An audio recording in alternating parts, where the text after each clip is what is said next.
Boeing 767 cruises high above the Atlantic Ocean on its way to Egypt. 217 people are on board. Just half an hour after takeoff, disaster strikes. The pilot and co-pilot struggle desperately for control of their aircraft.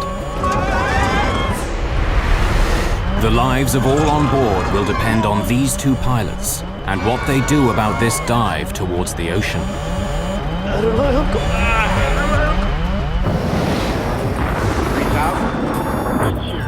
We're not getting any oxygen. We have the terrain alarm. Aero Peru 603. We are in an emergency.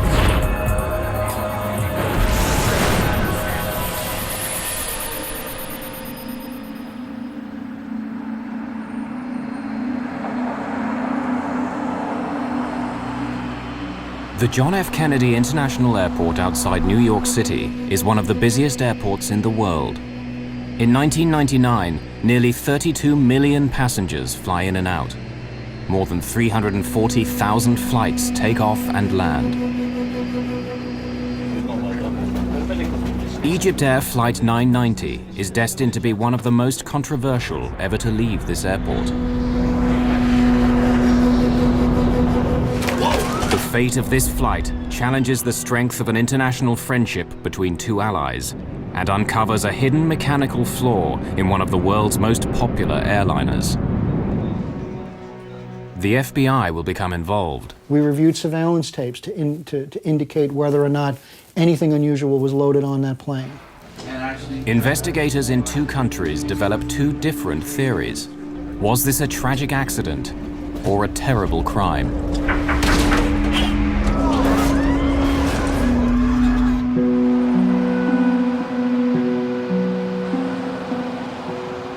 Just after 1 a.m. on October the 31st, 1999, the 217 people on board EgyptAir Flight 990 are waiting for takeoff. The flight's command captain is Captain Ahmed El-Habashi. He's been with EgyptAir for 36 years. The command first officer is 36-year-old Adel Anwar. He switched duty with another co-pilot so he could return home in time for his wedding. Soon be a married man. Congratulations, Adel. Thank you very much. The airline's chief pilot for the Boeing 767, Captain Hatem Rushdie, joins them in the cockpit. At 1:20 in the morning, First Officer Adel Anwar is going through his takeoff clearance with air traffic control. You fly the gateway climb. Climbing to 5,000. Following gateway, clear for takeoff, runway 22 right, EgyptAir 990 heavy. Cabin crew advised. In the name of God, the merciful, the compassionate. Cabin crew, takeoff position. After an everyday blessing, the co-pilot assists the takeoff. For safety, both pilots push the throttles. On a flight of 10 hours, it's standard practice at EgyptAir to provide a relief crew to share the flying duties. The command crew takes off and lands. The relief crew flies the middle portion. Tonight, Captain Raouf Nur el-Din and First Officer Gamil el-Batouti are the relief crew. They will take over after the first 3 or 4 hours and fly the plane until shortly before Cairo. V1, rotate.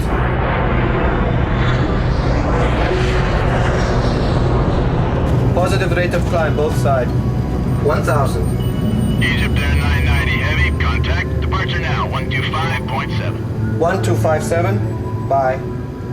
A large number of passengers are senior citizens from the United States, looking forward to touring the wonders of ancient Egypt. My dad and Ginny were married in 1998 on October 23rd. And to celebrate their first anniversary, they decided to take a trip to Egypt. Anita Child's parents are retired and on their way to Egypt as well. They always had great time on these tours. They traveled frequently, and so it was a pleasure trip they were looking forward to. Seeing the Holy Land especially. Maureen Sacratini and her brother John Simmermeyer enjoyed the fact that their parents loved to travel. They had been particularly fond of a program known as Elder Hostel, and this particular vacation trip to visit the pyramids and the other historical sites in Egypt was an Elder Hostel trip. There are 14 of EgyptAir's experienced crew operating the flight. There are also 33 Egyptian military officers and pilots on board, returning after training with the American Armed Forces. Gamil El-Batouti used to be an Egyptian Air Force flight instructor. He's now one of the oldest first officers at EgyptAir. He's so much older than the other co-pilots that out of respect they call him Captain. But some at EgyptAir think that Captain El-Batouti has been coasting too long on the favors of old friends. Just over 20 minutes after takeoff, El-Batouti is about to leave his seat. Former National Transportation Safety Board investigator Greg Phillips became an expert on the events of this flight. The relief first officer, who would have been expected to come to the cockpit somewhere during the later part of the flight, halfway or wherever he was comfortable, wherever the normal change would have been, came into the cockpit about 20 minutes after takeoff. Hello, Jimmy. How are you? How are you, sir? What's news? I slept, I swear. Just wait. Let me tell you something. I'm not going to sleep at all. I might come sit for 2 hours and then... I slept. I slept. You mean you're not going to get up? You will get up. Go and take some rest and come back. You should have told me this. You should have told me this, Captain Gamal. You should have said, Adele... Did I even see you? I will work first. Just leave me a message. The younger first officer seems surprised that El-Batouti wants to replace him so early in the flight. And I'm not sleepy. So you take your time sleeping, and when you wake up, whenever you wake up, you come back, Captain, okay? I'll come either way.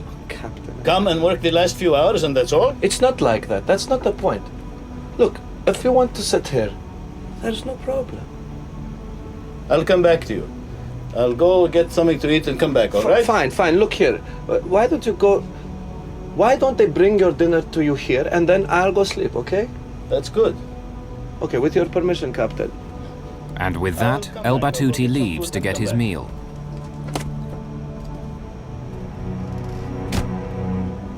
Do you see how he does whatever he pleases? Do you know why that is? Captain El-Habashi senses his first officer's resentment and tries to smooth over the situation. Are you a youngster? Anwar wonders if El-Batouti wants to take over because he may not want to work with Relief Captain Noor el-Din. Doesn't he want to work with Raouf? Or what? It's possible, God knows. But look, you shouldn't get upset, right? By this prophet, he's just talking nonsense. That's it. Everything's under control. Okay, Chief. Thanks a day. First Officer Anwar concedes and is ready to hand over to El-Batouti. Normally, this is the most relaxed, easy part of a long flight for pilots and passengers alike. The highly automated aircraft systems will take care of the flying for several hours. It's very unusual for an airplane flying over the Atlantic at nighttime to encounter any kind of difficulties. We normally expect accidents to happen in approach or landing or near airports, and very seldom do we get anything out over the ocean in the middle of the night. Excuse me, Jimmy, while I take a quick trip to the toilet. Go ahead, please. Before it gets crowded, while they're still eating, I'll be back to you.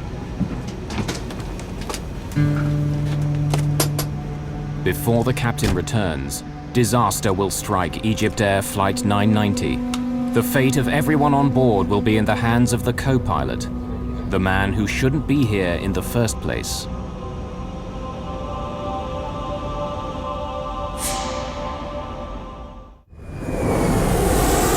On a Boeing 767 bound for Cairo, EgyptAir's Flight 990 appears to be cruising smoothly over the Atlantic. The relief first officer Gamil El-Batouti is alone in the cockpit, while the captain has gone to the washroom. But then the plane dips, plunging down. The nose pitches down, creating zero-G, weightlessness, throughout the aircraft. This airplane basically started at 1G, which is what we expect for level cruise flight. As you push the nose down, as if you would be cresting the top of a hill in a car at a high speed that drops away, you'd feel the airplane fall away from you. and you would start to feel a little light in the seat, and as the dive progressed, you would feel a little bit lighter yet. I rely on God. Whatever the first officer is intending, he says nothing except this phrase again and again. Captain El Habashi fights the disorientation of zero gravity, desperately trying to return to the cockpit.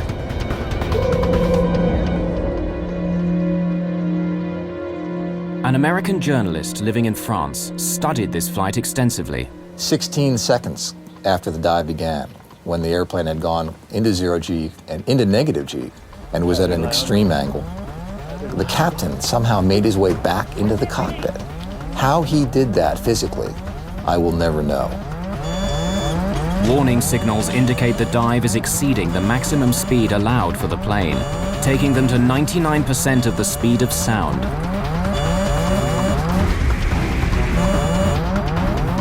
This far past the plane's design limits, the stresses on the airframe are pulling it apart.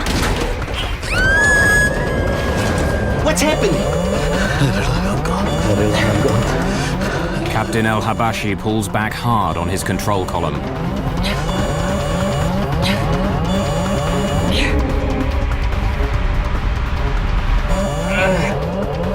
Then he tries to use the engines to power their way out of the dive by pushing forward on the throttles, but he gets nothing. What? You shut off the engines? Oh God. Desperate, the captain deploys the speed brakes, panels standing up from the wings, in an effort to slow the dive.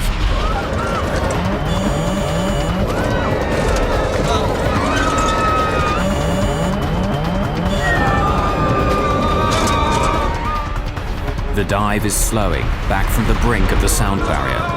The dive goes on, but the nose is coming up. In just seconds, they go from 0 G to double the force of gravity. Captain El Habashi struggles to level the plane and pulls back hard on the control column. The 767's dive begins to slow. Move with me! You shut off the engine, Paul! In seconds, the engines stop and the power goes off, plunging the aircraft into darkness. Here, the cockpit voice recorder and the flight data recorder stop. No one knows what happened in the plane during the next 2 minutes, but radar tracks its path. The plane is climbing again. Up from about 5,000 meters to over 7,500 meters as the aircraft structure is weakened by the stresses of abnormal speeds and maneuvers. Then the aircraft falls into another terrifying dive. Stressed beyond endurance, the left engine is ripped from the plane.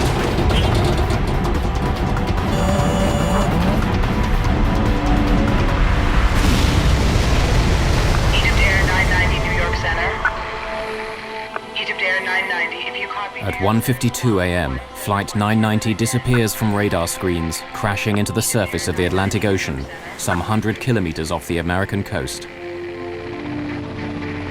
Coast Guard search and rescue get a call at 2:15 a.m. A plane has disappeared and Coast Guard vessels are called to the scene. The U.S. merchant marine training vessel King's Pointer is first to arrive. Just as the day was dawning, we noticed oil in the water. And that was the first indication, so we turned the ship around back into the oil, and about as soon as we turned around, we started seeing debris rise up to the surface. In Heliopolis, a Cairo suburb, Captain El Habashi's daughter can only guess what her father went through. Can you imagine if you have a beloved one, a father, a daughter, or a brother, facing all the horrors of finding himself falling from 36,000 feet suddenly, trying to save his life, his colleagues' lives, the people, the passengers. In a home in Maryland, a sleepy Sunday morning takes a tragic turn. I had woken up for some reason at 5:30 in the morning, and we were flipping on the TV to check the weather, and we were deciding what mass we were going to be going to. It was Sunday. And immediately on CNN, they had Flight 990 missing, and I was in total shock. I ran down to my refrigerator where I had my parents' itinerary, and I ripped it off and just started sobbing uncontrollably. I was screaming. I didn't know what to do. We located a significant debris field, and that we have concentrated our search efforts since then on about a 36 square mile of area, about 50 miles south of Nantucket. At the end of October, the waters of the North Atlantic are so cold that normal life expectancy is about 5 to 6 hours. In Cairo, Relief Captain Raouf Nur el-Din's daughter May clung to hope for her father. I was talking to myself, trying to convince myself that my father was not on this plane. And if he's on this plane, he will be safe, because my father was an Air Force pilot. He had a very good experience. And I thought maybe if the plane crashed, he will be able to, you know, to be in a safe place and to swim and to go to any land. At the crash site, all that's left is pieces. Within hours, authorities know there's little hope for survivors. We believe at this point that it is in everyone's best interest to no longer expect that we will find survivors in this case. Egyptian President Hosni Mubarak reaches out to a stricken nation. This is the worst air crash in Egypt's history. Really, I was shocked. It's a big tragedy for us. And I give my condolences to all the passengers, to the families of the crews who have been lost in this tragedy. And I have contact with President Clinton and other DCs. And he's giving good support for trying to find, investigate, see what was the reason. The American president would answer his ally with a commitment. And I spoke earlier with President Mubarak of Egypt today to express my condolences and to assure him that we would be working together closely until this matter is resolved. We do not know what caused this tragedy. In northern Indiana, music historian Jim Brokaw learned what happened to his father and stepmother.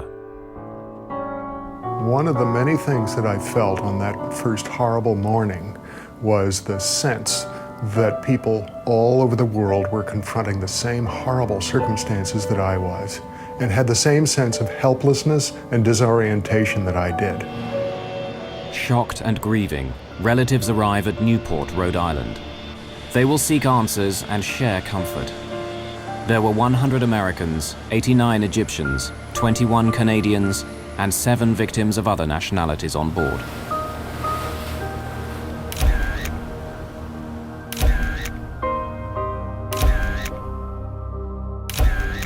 They're all asking, what caused this tragedy? Teams of investigators will pursue that question for years to come. We are beginning what may be a long investigation, and we are prepared to do what it takes to find the answers to the questions we are seeking. In Washington, Greg Phillips from the National Transportation Safety Board leads the investigation into this crash. From the very beginning, we realized it was a very difficult case. The airplane was in cruise, nighttime, out over the ocean, and when it went into the ocean, there was just a little bit of floating debris, but we had to recover the airplane from the bottom of the ocean to begin the investigation. The job of finding the black boxes would be difficult. The water is about 70 meters deep, and the tremendous force of the crash has smashed the locator beacons off the boxes. In this case, both the underwater locators, which are called pingers, which help us locate the boxes underwater, were detached. So we had an extra difficult job in trying to find the actual boxes where the recording material was contained.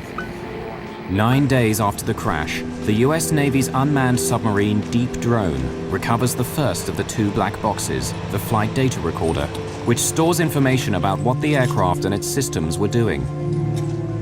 4 days later, the second black box, the cockpit voice recorder, lands on the deck and is carefully transported to the NTSB laboratories. The cockpit voice recorder captures all sounds in the cockpit for the last 30 minutes of the flight.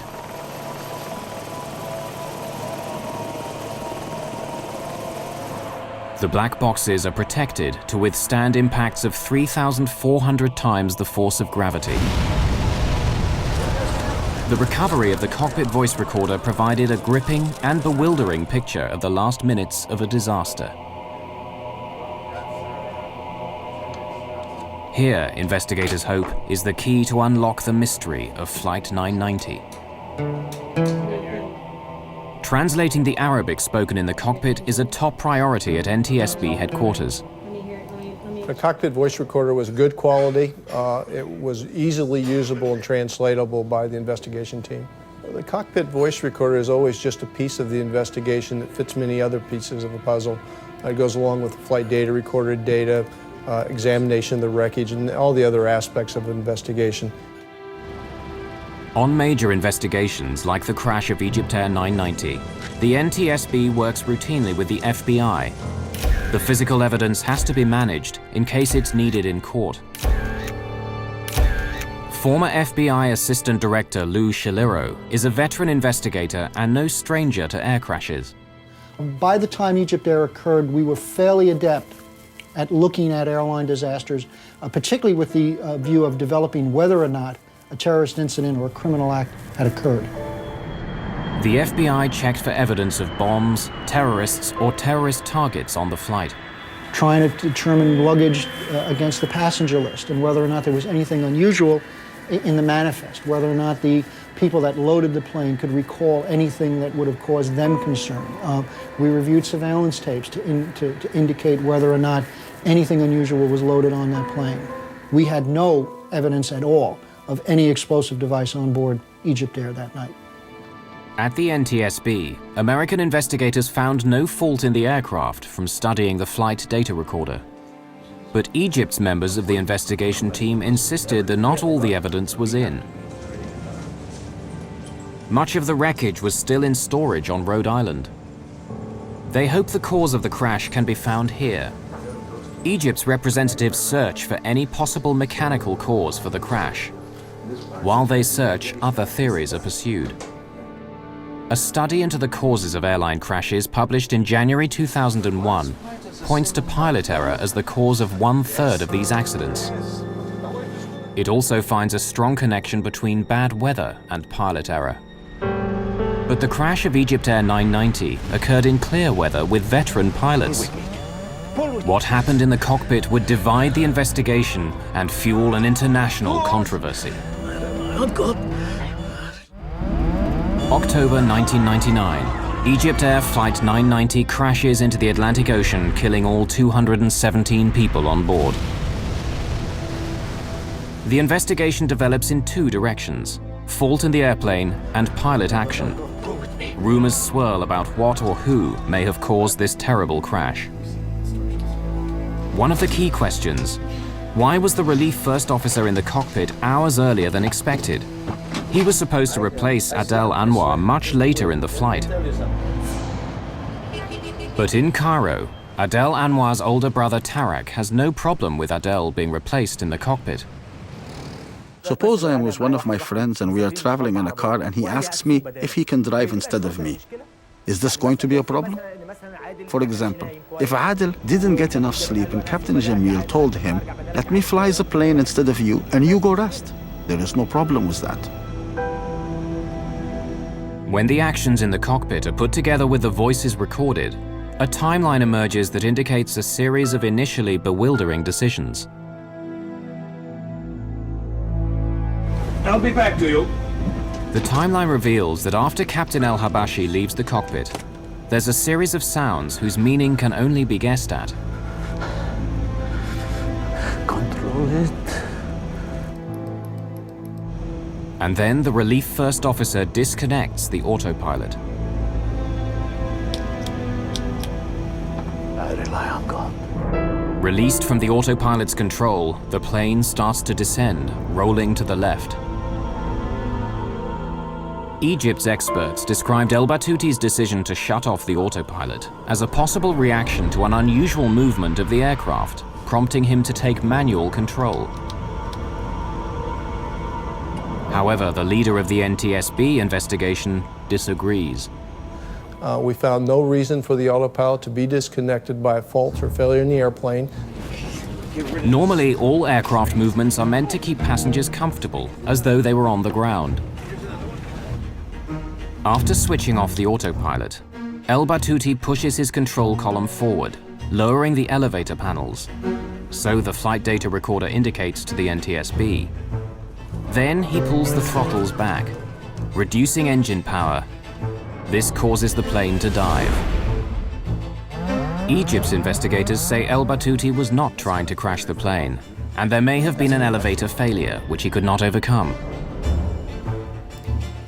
Strangely, there is no discussion of a problem on the cockpit tape. When the captain made his way back to the cockpit, he asked the first officer what was going on and never received a response. As former director of aviation safety, Bernard Loeb oversaw all air crash investigations at the NTSB. It is well understood that in a cockpit, a jet transport cockpit of virtually any airline in the world, when a captain comes in and asks a question, the first officer will respond. When the captain asked his questions, Battuti did not respond. Fighting the dive, pulling his column back all the way, the captain cannot gain complete control of the elevator, so he tries the throttles to power out of the dive. He was unaware that seconds earlier the first officer had shut off the fuel to the engines. Egypt's experts say that El Battuti may have been acting out of caution. The flight data show that a low oil pressure warning appeared. That can mean the engines have flamed out. The captain may have then ordered the fuel to the engines shut off as part of the procedure for restarting the engines. Shut the engines! It's shut! The NTSB consider this possible scenario as well. The engines shut off on a two-engine airplane at night over the water. We couldn't understand any reason why any emergency could cause you to shut all the power off available to the airplane when you're heading away from the nearest airport. Foremost among the Egyptian investigators' scenarios was a tragic elevator failure. In Washington, at the National Transportation Safety Board, analysis of the flight data recorder indicates that Captain El-Habashi was pulling back on his column to make the plane climb, while First Officer El Battuti appears to be pushing forward on his column, making the plane go down.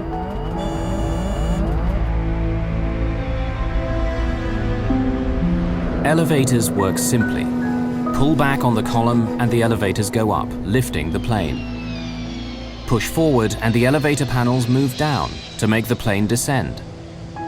They work together, but in this case they're going in opposite directions. Egypt's experts argued that this crash could have been caused by a failure in the elevator assembly, producing an elevator hardover, a jam in the elevator controls which lock them in the down position, plunging the aircraft into an uncontrollable dive.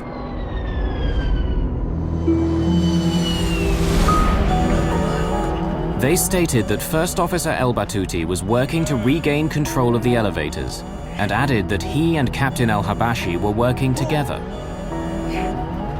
If there had been an elevator failure, it could explain the first officer's unusual performance in the cockpit. Pull! Supporting evidence is found when analyzing fragments of the wreckage in the hangar at Rhode Island. Here, investigators made a remarkable discovery: 3 unusually sheared rivets. These tiny parts play an important role in the Boeing 767 elevator assembly. Egypt's consulting experts determined that the scratches in the metal surfaces of these rivets showed that they were sheared off in 2 different directions. One direction could be attributed to the crash. The second could indicate that the break occurred before the crash, and so may have indicated a jam in the elevators. Egypt's experts drew this to the attention of the Federal Aviation Administration, America's civil aviation regulator. Alarmed by the potential risks, the FAA ordered all bell crank rivets to be inspected on every Boeing 767 in operation around the world. The inspections uncovered 136 sheared rivets, and 34 aircraft were grounded until the fault was fixed. The FAA said the problem could result in loss of controllability of the airplane. Egypt's investigators had uncovered a credible-sounding scenario, that the sheared rivets in the elevator assembly of the Boeing 767 indicated a jam that could have caused an elevator hardover that the pilots could not overcome. NTSB investigator Greg Phillips disagreed. Those are by design for the Boeing 767. The controls can be split. They're designed that way in case one of the surfaces, the control surfaces, fails, so that whoever is still in control of the airplane or can control the airplane with a failed elevator.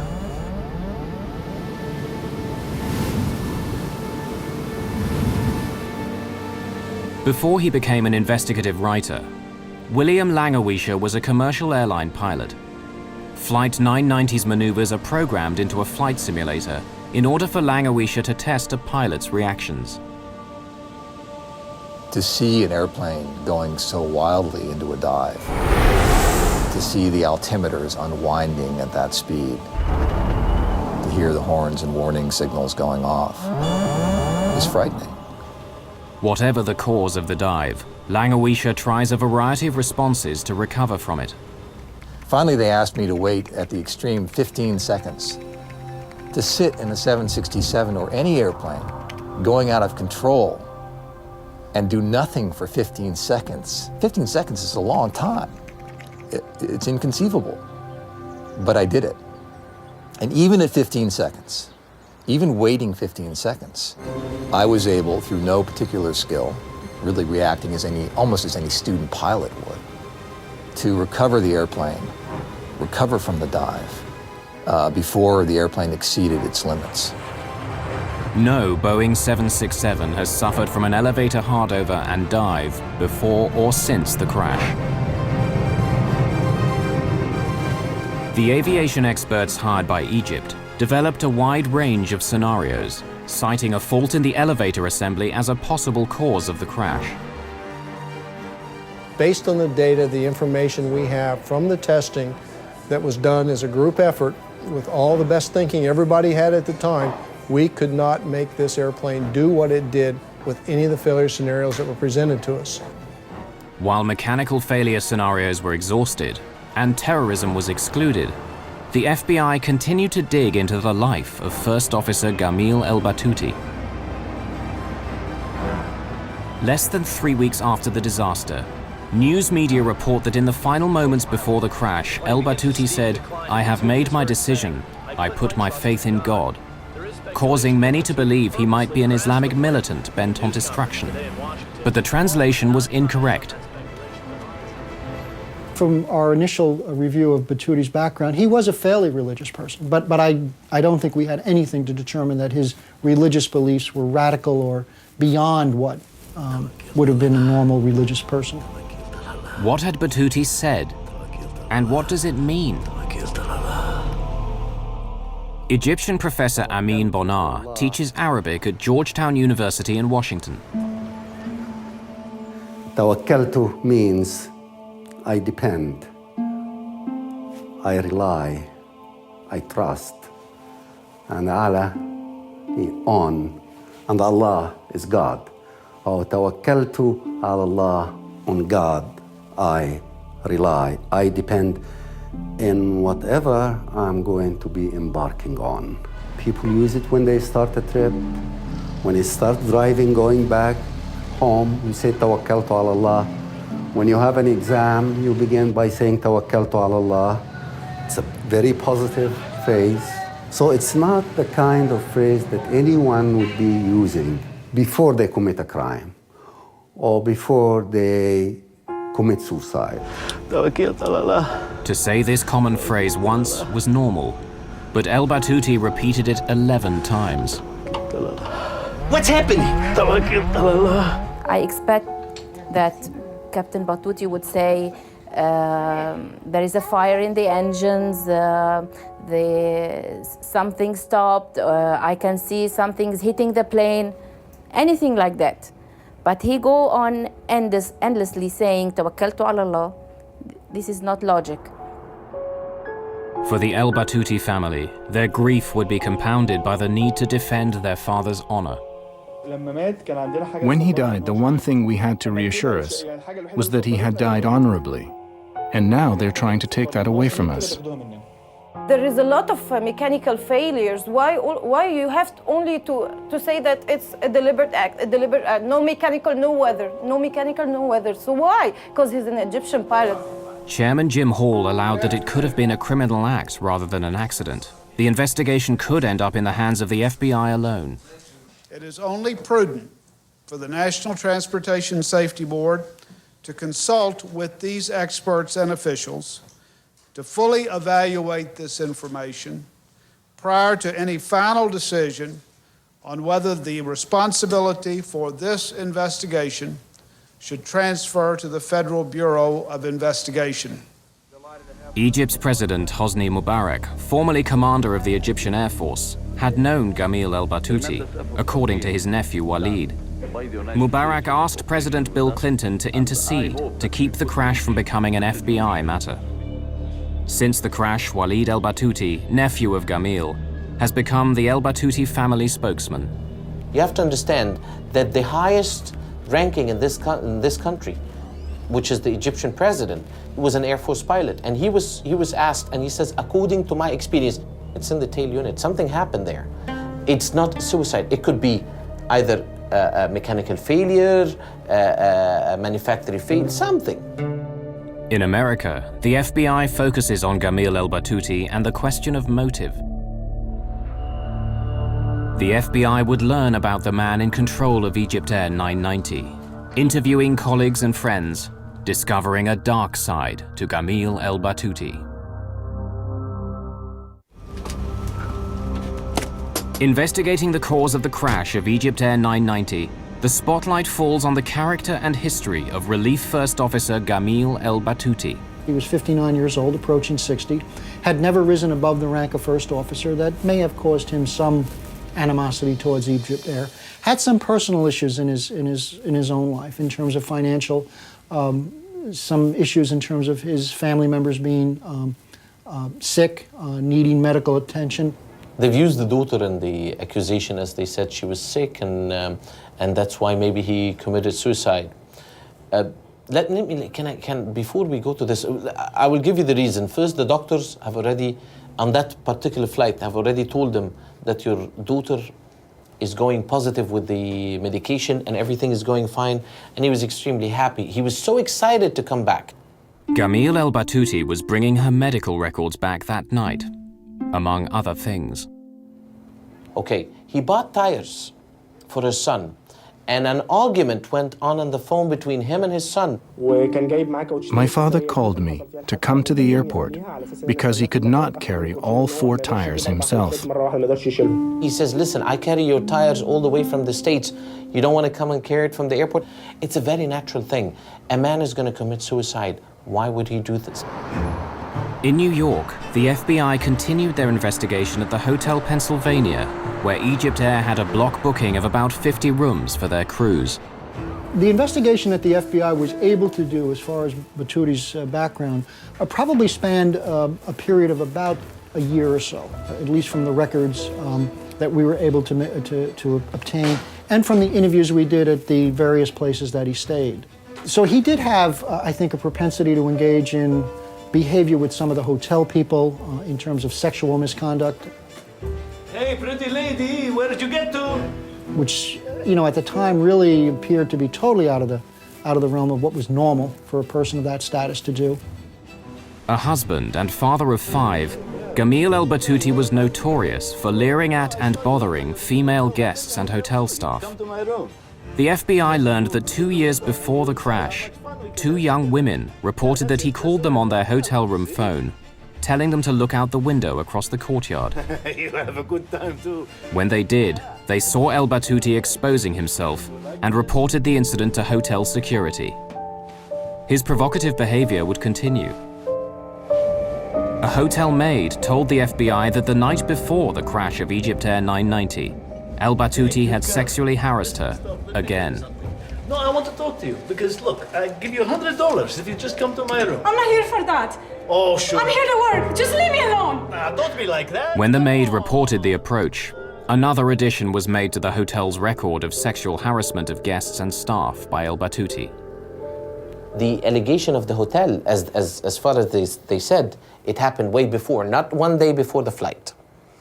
Not 1 day before the flight, as has been mentioned. The hotel maid told the FBI the incident took place on October the 29th, 1999, the day before the flight. 3 months after the FBI began investigating El Batouti, an EgyptAir flight landed in London. The plane's captain requested political asylum in the United Kingdom. He claimed to have information about the cause of the crash of EgyptAir 990, and he feared reprisals in Egypt. Captain Hamdi Taha was a colleague of Gamil El Batouti, and he was walking away from his wife, his family, and his country.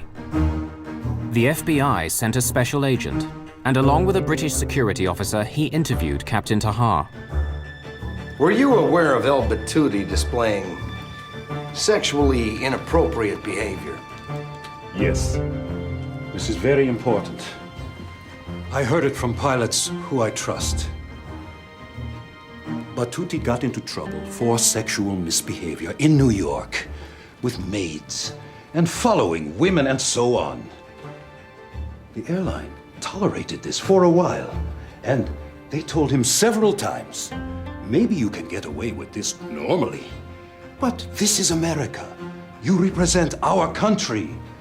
You cannot do these things. Captain Taha's information was second-hand, but his description of El Batouti meeting with the airline's chief pilot was intriguing. Khatem Rushdie went to see Batouti the night they took Flight 990. They had a meeting in the hotel. He told him that what he had done could not be covered up, and something had to be done. The flight back to Cairo from New York would be his last flight. We go back many years together. But this will be your last flight to the United States. He would not be flying to America anymore. Batouti had just had these big privileges taken away from him, and he was humiliated. So, I think that what happened was this. He must have said to himself, if this is going to be my last flight, it will be Khatem Rushdie's last flight also. Certainly within various corporations where people bring weapons into the office and attempt to take revenge against people that they feel have aggrieved them. Perhaps Batouti felt that EgyptAir had been the cause of some of his issues, and unfortunately in this case it was the kind of office that was flying at 33,000 feet. The FBI provides Taha's interviews to the NTSB. Egyptian officials asked for another EgyptAir pilot to be interviewed. Mohammed Badrawi had known El Batouti for 40 years. Interviewed at the NTSB, he described discussing with Captain Rushdie what to do about El Batouti's behavior. Do you know if Khatem Rushdie was aware of the situation with Batouti? Well, of course he knew. But he pretended not to know, I think, because Khatem Rushdie is the chief pilot. Badrawi confirms that Khatem Rushdie is upset about El Batouti's harassment of women at the hotel. So Badrawi takes Rushdie's concerns to his old friend. And if he didn't listen to you, what did you tell him was going to happen? Nothing much, really. You see, he was on his way out. We don't normally touch people when they're approaching 60. I know. I'm not saying that you are doing something wrong. They are saying that you're doing something wrong. I know you are my friend. We have a little patience, and then they're out. Badrawi would ask Rushdie to be patient with his old friend, considering that El Batouti only had 3 months to go before retirement. We've been in the Air Force for 40 years. All he needs is a few more months. Badrawi's interview confirmed that Rushdie did believe El Batouti's behavior had to be dealt with, and he denied Taha's claim of a meeting between the two on the night of the crash. But Captain Taha was not done. He had another compelling story to add.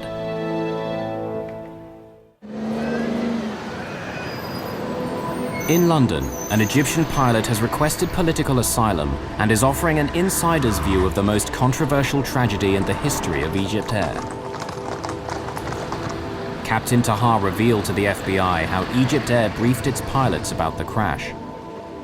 When they had done the transcripts of the cockpit voice recorder, the EgyptAir Chief of Operations called all flight crew to a special meeting in Cairo and told us the facts. Just the facts. No commentary. No explanation of any technical problem. He did not say anything, but all we pilots realized that this was not an accident. And then he told us not to talk to anyone about it. Don't talk to your family. Don't talk on the phone. Don't talk to each other, he told us. All of us realized that Batuti had done this on purpose. For the American families involved, this was a case of 216 murders and 1 suicide. In Egypt, big, close, extended families combine with a strong religious faith to deny that Egyptians commit suicide. The story has many sides. It has to do with religion, it has to do with beliefs, it has to do with the culture. I think until today, still in the Egyptian culture, people don't believe that Muslims or that Egyptians or that people coming from that culture commit suicide. Cultural differences were not the only impediments to this investigation. One of the difficulties that we did have was that when we went over to Egypt and attempted to really get into his background, it became a very sensitive issue for the Egyptian government. FBI efforts to learn about El Batuti's personal life and family relations would be stymied. It became almost to the point where we were never really able to develop all the things that we needed to get at. Finally, on March the 21st, 2002, after a nearly $10 million investigation over 2 years and 5 months, the NTSB publishes its report and determines that the probable cause of the EgyptAir Flight 990 accident is the airplane's departure from normal cruise flight and subsequent impact with the Atlantic Ocean as a result of the Relief First Officer's flight control inputs. The Egyptian Civil Aviation Authority responded angrily, and their response read in part, "It is obvious that the NTSB has not done the type of professional accident investigation expected by the Egyptian government." The NTSB's former director of aviation safety takes exception to the Egyptian view. What was unprofessional was the insistence by the Egyptians, in the face of irrefutable evidence to anyone who knows anything about investigating airplane accidents and who knows anything about aerodynamics in airplanes, was the fact that this airplane was intentionally flown into the ocean.